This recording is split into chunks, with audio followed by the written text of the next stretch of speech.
Hey, what's up? Today I'm going to tell you a story, and that story concerns you, so I need your attention.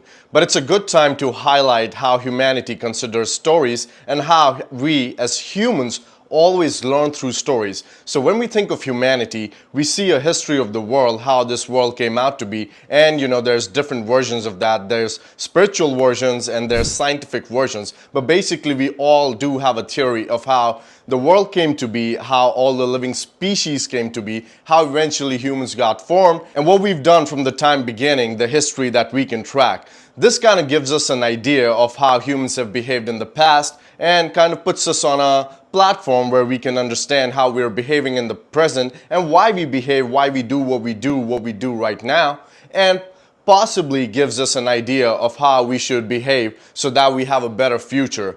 But it's critical to note over here that even as kids start learning through stories. So kids are basically given books about superheroes or interesting stories that help them learn about the world and create a model of the world. And as we grow up into teenagers, young adults, or even adults, we are always constantly learning through stories. It is because stories can be very complex, just as life in general is very complex, and stories can be very complex and they imitate life and they give us an idea of how a good character behaves within that complexity of the world. So we end up modeling our characters based on the stories we like, the characters we like, the stories we can relate with, and that kind of helps us build a model of how we want to operate and behave in this world for the best possible outcome for ourselves and the people around us. Now, what's really interesting is that we even see our identities as a story. So if you ask yourself who you are, you would see yourself not as something static, not as a photograph, but as a paragraph, as a passage, as a story. Because you would think about, all the things you've done in the past, experiences you had, the risks that you took, the losses that you had, and how you learned things and how you made certain decisions that got you to where you are today in this present moment. So we identify ourselves as stories, and that is very critical in understanding that how the story that we tell us, the narrative that we build about who we are, it plays a huge role in how we operate in life and what type of success we get. Now that storytelling and the narrative we have inside our head is also critical in the monologue that goes on inside our head. That self-monologue, that conversation we have within ourselves, with ourselves while we are also the listeners, it reflects into and translates into a lot of things that we do in life. If you want to learn more about the self-monologue and how it impacts your social interactions, your charisma, your confidence, there's a separate video for that. But basically, coming back to the storytelling, I want you to take a moment right now and see what is the story that you tell yourself. Who do you think you are? And I think you should take a moment to write it down. Once you've done that, you will see that you see yourself as a person, not as something static, but as something fluid, something that has happened over a period of time, and that has made you who you are, given you the perspectives you have, the value system that you have, and how you perceive the world right now, and how you make those decisions. Now, we look at the important stories around us. So there's stories like Spiderman, in which Peter Parker, a regular nerd, a simple nice guy who is, low on self-esteem, has a crush on a pretty girl, but he cannot express it to her, is a good-hearted person, he takes care of his Uncle Ben, but then he has basically nothing really going on for him. And then one day, a radioactive spider bites him, and then he transforms into the savior of this world, this adventurer, and now he's so much more confident and has so much more impact in the world. There's a lot of stories that follow a similar narrative, and what they end up believing, what we as humans end up believing, is that we want to adopt a narrative like that, where we're like just good-hearted people going about our lives, and one day something happens that makes us extraordinary. So a lot of people spend their lives just waiting for that radioactive spider to bite them and for them to turn into a superhero. Right? Now, stories like this sell, and there's a lot of stories like this, but if you see what good movies or good scripts, good novels do, is that they have characters we can relate with, we can empathize with, and we see those characters go through a series of events, or those simple characters land in extraordinary circumstances which make them behave in an extraordinary way. But the good thing about this is that, it gives us a sense of confirmation that ordinary individuals, when put in extraordinary circumstances, can start behaving extraordinary all of a sudden. And they have all this potential to be brave, to be courageous, to be charismatic, to have this impact on the world and help the world in a very good way, right? But the bad thing about these narratives is that a lot of people just end up waiting to be put into those extraordinary circumstances or an external stimulus that will happen in their life and that will propagate them into this greatness that they think they have within themselves, but they are too scared to achieve. So when this concept is translated to real life, it turns out to be that shy people always end up staying shy, poor people always end up staying poor, and people who are adventurous, people who are confident, they always continue to be charismatic. They always continue to be going on adventures and going after successes. Now, here's the biggest secret. You have to understand that as somebody who is shy, as somebody who is not that charismatic, or somebody who's not had a lot of success in their careers, you still take the similar amount of losses or the same amount of losses as somebody who is highly successful and highly charismatic does. It is all about that they frame their successes and failures in a totally different way than the average person does. So you have to understand your story and see how, when you write your story, you can flip your narrative and own your own script and transform your story into an ending that you would possibly like. Now, this narrative of ourselves that we have, it ends up building into our reticular activation system, and I want you to look it up. And there's this interesting video which is gorillas playing basketball that you should watch. But basically what that video tells us is that reality is what we see, what we want to perceive as reality, that becomes our reality. So if there's opportunities out there that you think do not exist for you, you would never be able to see them. So as a narrative, if you have a narrative of somebody who's just been simple all their life, nothing special about them, they're not charismatic, they don't have this great talent, they're not bit by a radioactive spider, and they've always, anytime they've gone out, they've only got bad feedback. And if that is your narrative, then basically, even if you land up or try to be in a situation where you have all these opportunities to flip your script or actually have successes that you want, you would not be able to identify them. So you have to be very careful about this internal narrative that you build inside your head. So here's a simple exercise that you can do.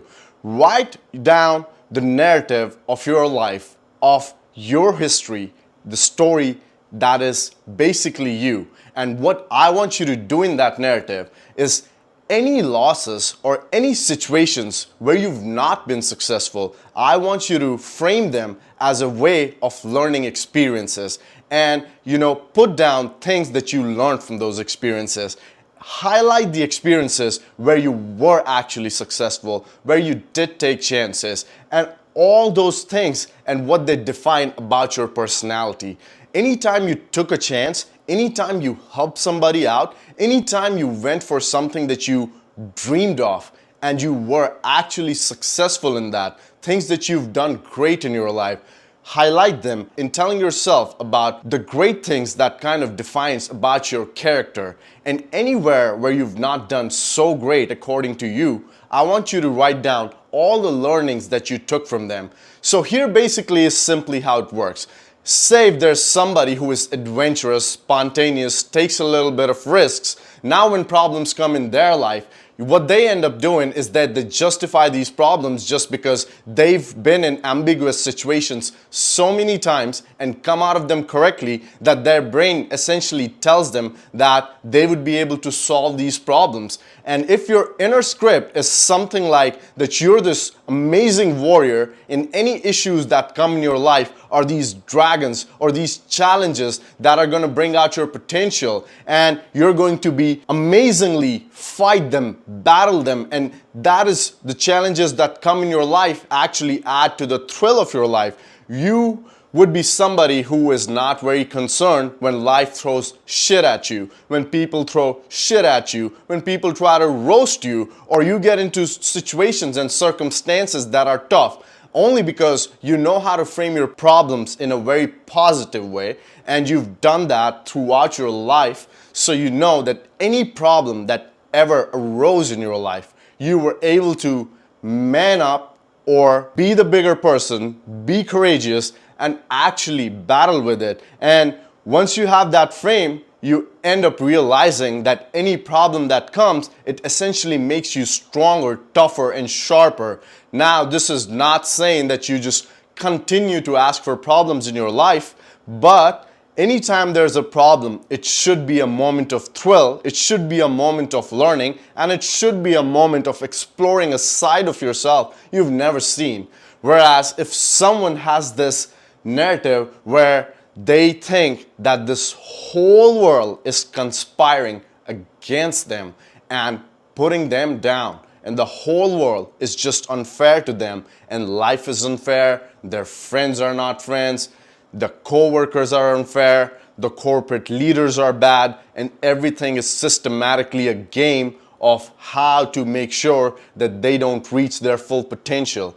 A lot of people end up just telling themselves this story, and what ends up happening is that even when they have opportunities to actually own the script and flip the script and be the person who actually succeeds or create an impact and be courageous, they do not do that because they're not ready for it. They're not the character who does that. They're the character who basically faces the burnt of it all. And if you think thoughts like that and that is your story, that is what you're attracting from the universe, and that ends up becoming your life. That ends up how you perceive this world and all the ambiguity in it, and that is what will stand out to you. Basically, what your perception of the world is going to stand out to you. It's like you wear green glasses with green lenses and everything looks green. And same time you wear red glasses with red lenses and everything looks red. When you're happy, everything seems happy, nice, easy, and flowing. And when you're sad,